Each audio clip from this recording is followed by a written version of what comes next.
வணக்கம் மக்களே. ஸோ இன்னைக்கு நம்ம தங்கலான் வார் அந்த சாங் ரியாக்ஷன் பண்ண போகிறோம். ஸோ வித் வேஸ்ட் வீட்டுக்குள்ளே நம்ம போயிடலாம். அந்த இவங்க தங்கலான் அவர் தான் சொல்கிறேன்னு நினைக்கிறேன். ஸோ அவரோட இனத்துல வந்து அந்த தங்கம் இருக்கு, ஓகே, அதை பறிக்கிறதுக்கு வெள்ளைக்காரன் வரான். ஸோ அது ஒரு சுதந்திர போராட்டமாக கூட இருக்கலாம். அப்படிதான் கதையை வந்து கொண்டு போகிறான்னு நினைக்கிறேன். ஏன்னா எல்லா இடத்துலையுமே ஆரம்பத்தில் இப்போ வரைக்குமே தங்கலான் தங்கத்தை தான் மீன் பண்ணுறாங்கன்னு நினைக்கிறேன். சங்கத்தை வந்து காமிச்சிக்கிட்டே இருக்கிறாங்க.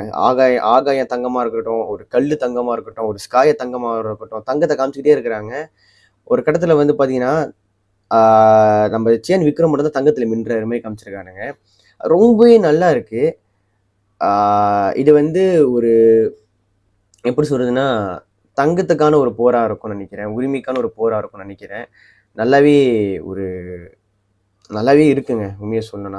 டிஓபியிலேருந்து ஆர்ட்ஸ் ஒர்க்லேருந்து உண்மையாக நல்லா இருக்குது. நம்ம விக்ரமோட இன்னொரு மாறுபட்ட நடிப்பு, பாரஞ்சித்தோட இன்னொரு வித்தியாசமான ஒரு முயற்சி நம்ம சொல்லலாம். ரொம்பவே நல்லா இருக்குது.